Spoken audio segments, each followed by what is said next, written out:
Ready for a deep dive that'll totally change how you think about things? I'm ready. Okay, so today we're going deep on rejection. Ooh, sounds fun. But not the kind that makes you want to hide under the covers. All right.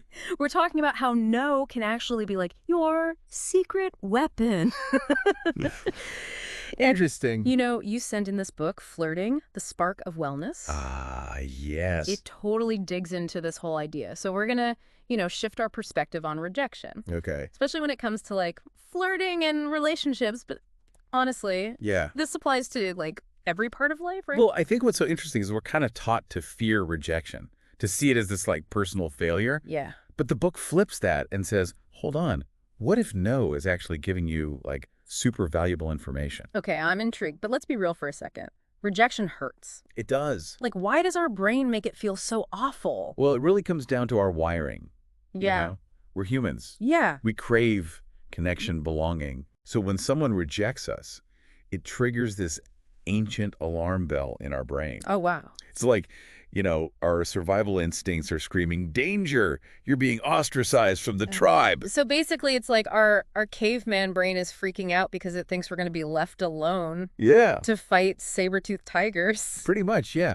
But here's the thing. Okay. The book points out that rejection, often had nothing to do with you. Hmm. It's about the other person, their circumstances, their timing, their own, baggage. Things you might not even be aware of. Exactly. Yeah, no, I can totally see that. I know I've definitely assumed, oh, this rejection must be about me. Of course. When in reality, the other person might have just had a really bad day, right? Yeah, and it's a common trap.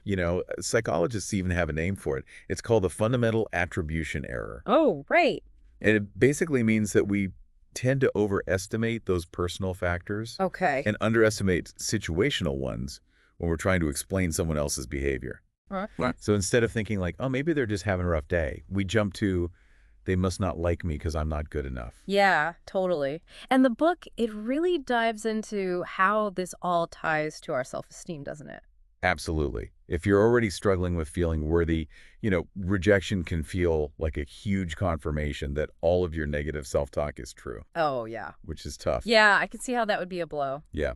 And it can actually create this vicious cycle that the book calls the rejection cycle. Oh, interesting. And it goes like this.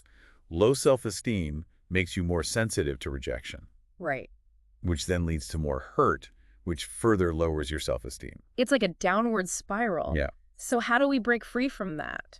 Well, that's a great question. The book uses flirting as a way to examine all this. It does. Okay. The book actually dives into how flirting is way more complex than we often think about. Okay. It's not just about getting a date. Right. It's tied to our need for validation. Right. Wanting to feel attractive, interesting. Like putting ourselves out there and seeing what happens. Totally, yeah.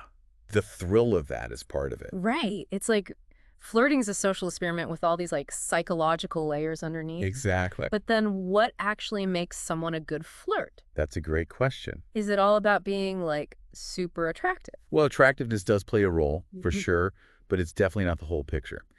Research shows that confidence is huge. Okay. When you believe in yourself, it just radiates outward, Yeah. and that can be super magnetic. Isn't there a fine line though between confidence and coming across as arrogant? There is, for sure. Yeah. And that's where authenticity becomes key. Right. The book really emphasizes that trying too hard to impress often backfires.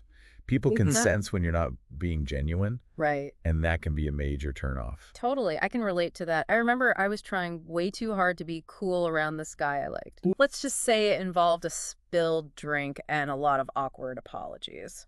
Well, hey, at least you made a memorable impression. I did. But you bring up a really good point. Okay. The book talks about psychological safety. Okay. It's the idea that people are more drawn to those who make them feel comfortable being themselves. Oh, yeah. And authenticity is a big part of creating that safety. So are you saying that if we're constantly worried about being rejected, we're less likely to be our true selves? Yeah, especially when we're flirting. Okay, that makes sense. So how do we loosen up and let that authentic self shine through, even with that risk of rejection hanging over our heads?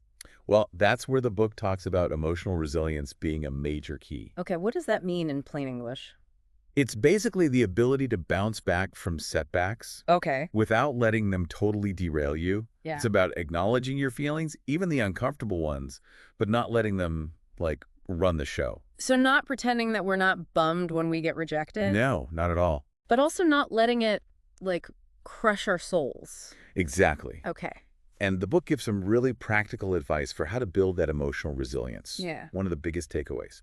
Practice self-compassion. Okay, I'm all for being kind to myself, but how does that actually help with rejection? Well, think of it this way.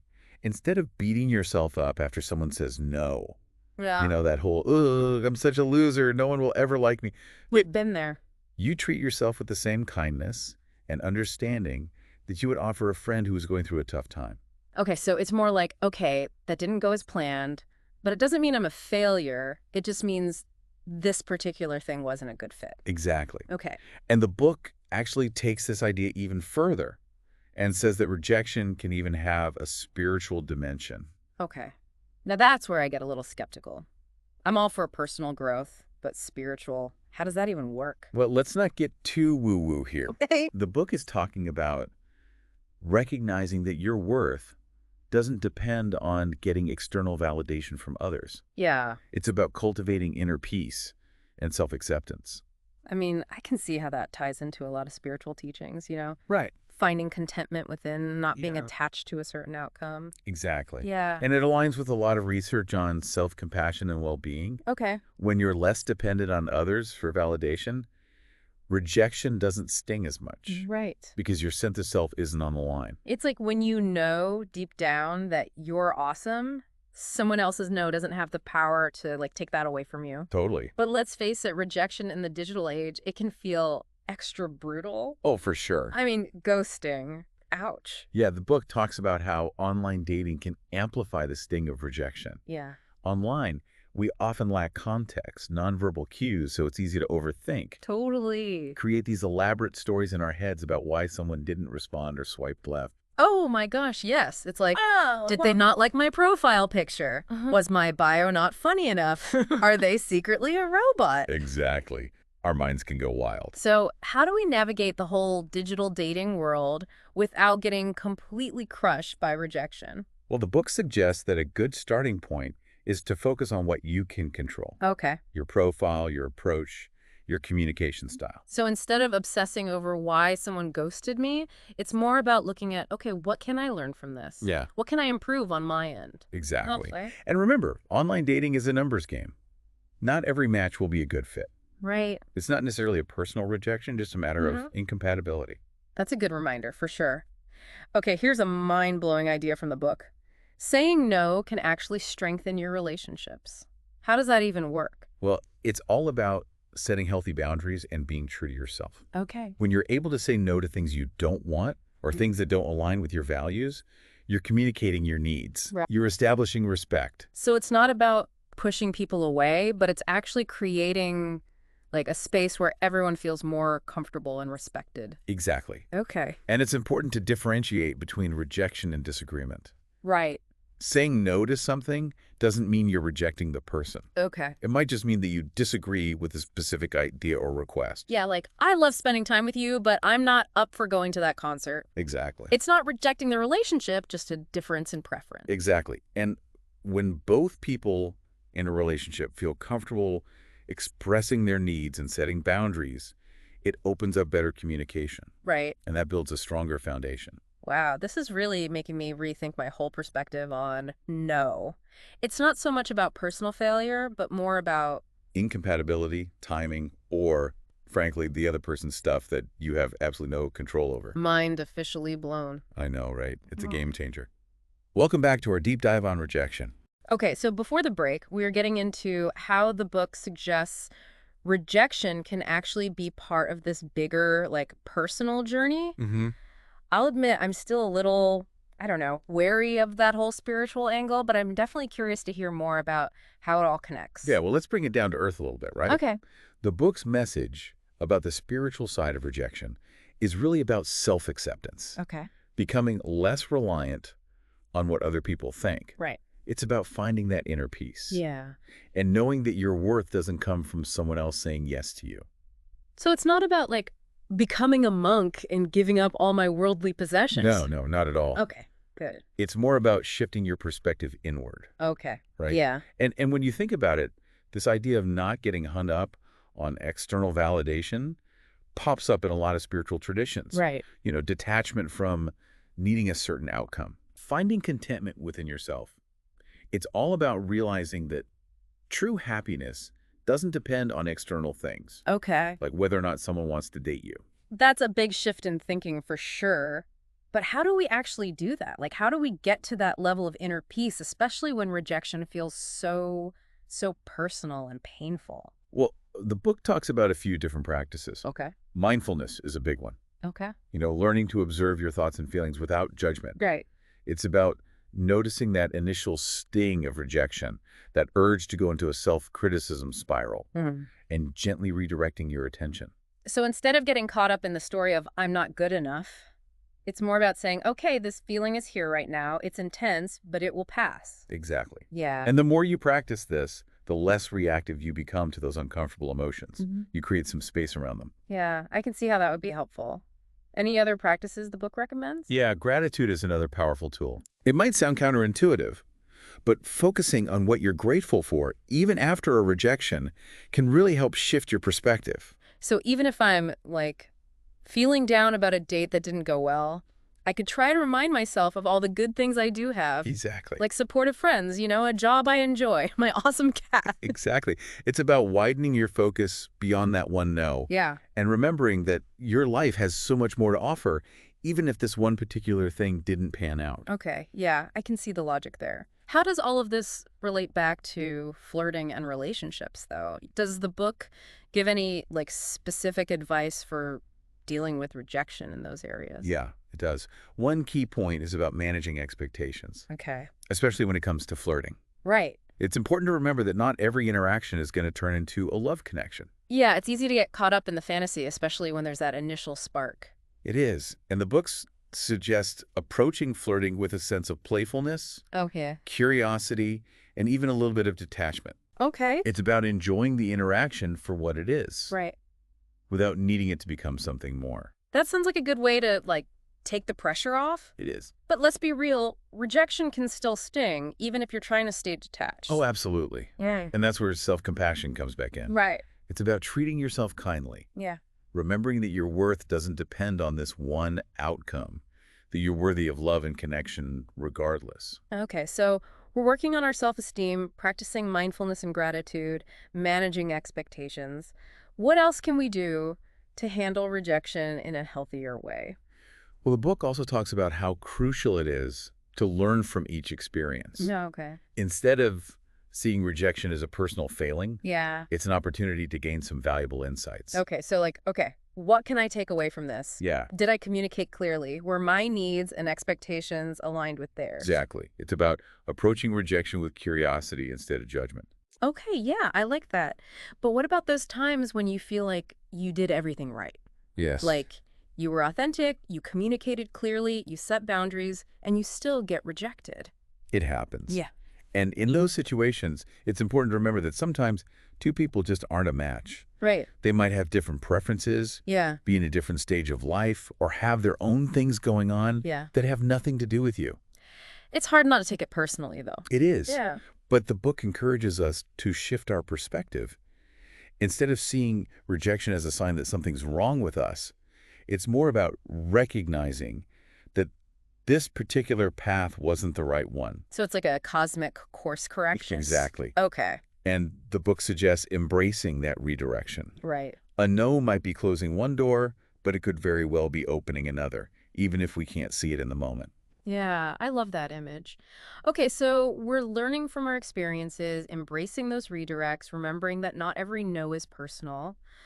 What else does the book suggest when it comes to, dealing with rejection? Well, one really interesting point the book brings up is the idea of creating a rejection buffer.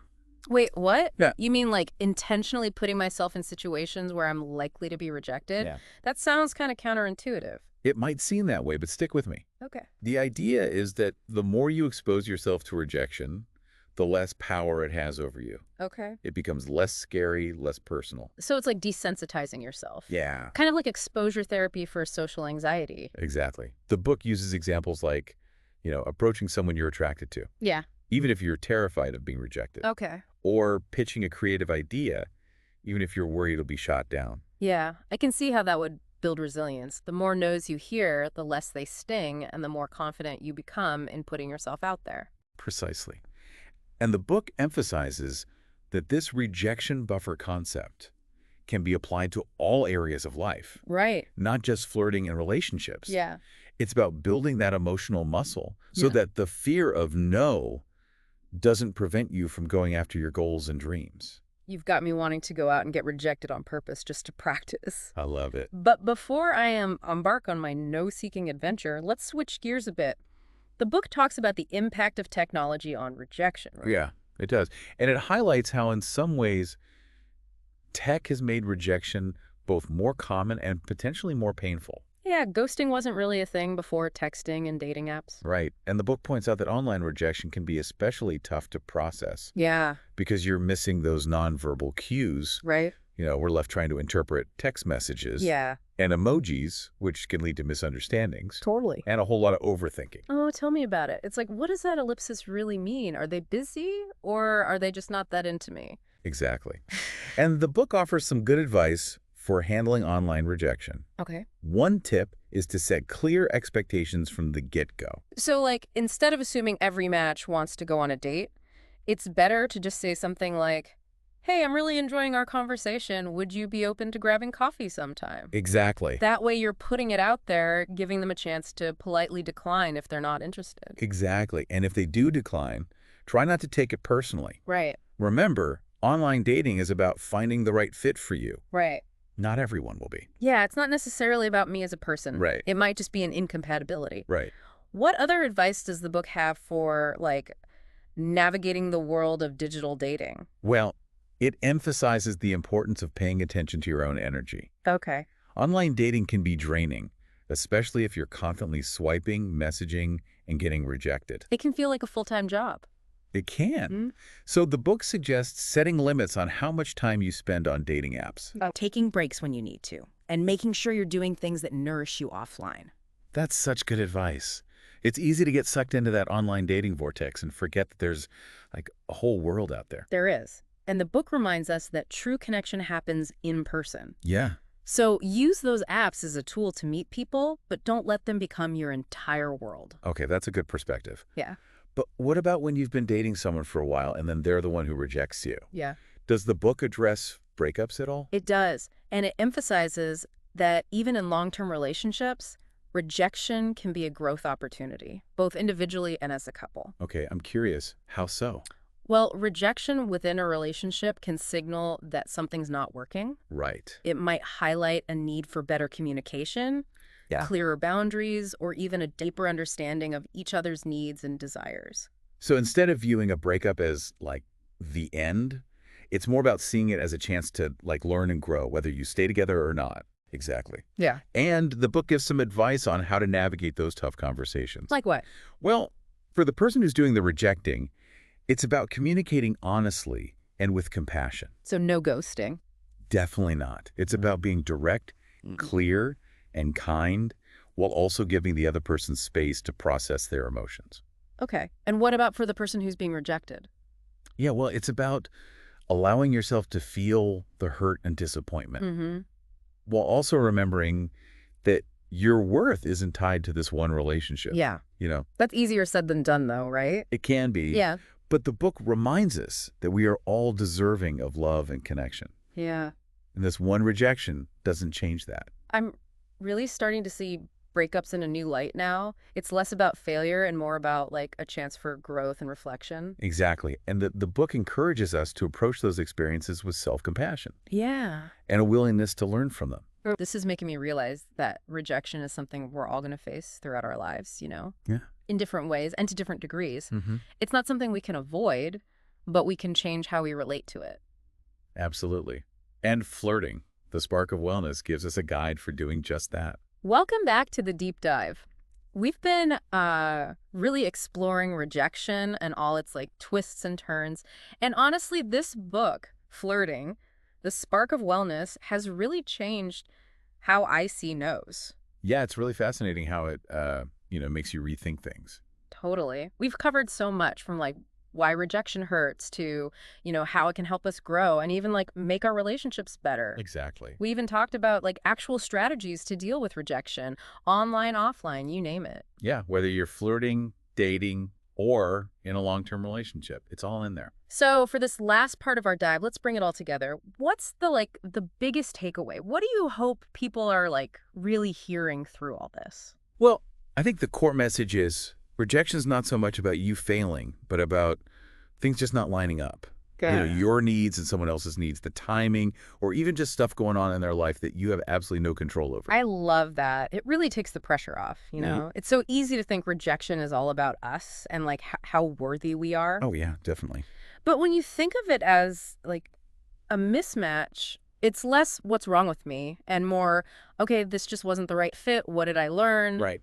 And what's next? Exactly. Like no is a signpost pointing us in a different direction, Maybe even a better one, right? maybe even a better one. So it applies to like everything, not just relationships. Exactly. Think about job rejections or creative projects that don't get funding. Even friendships that, kind of drift apart. That happens. So it's really about accepting that no is just part of life. And the more we embrace it, the less it holds us back. Couldn't have said it better myself.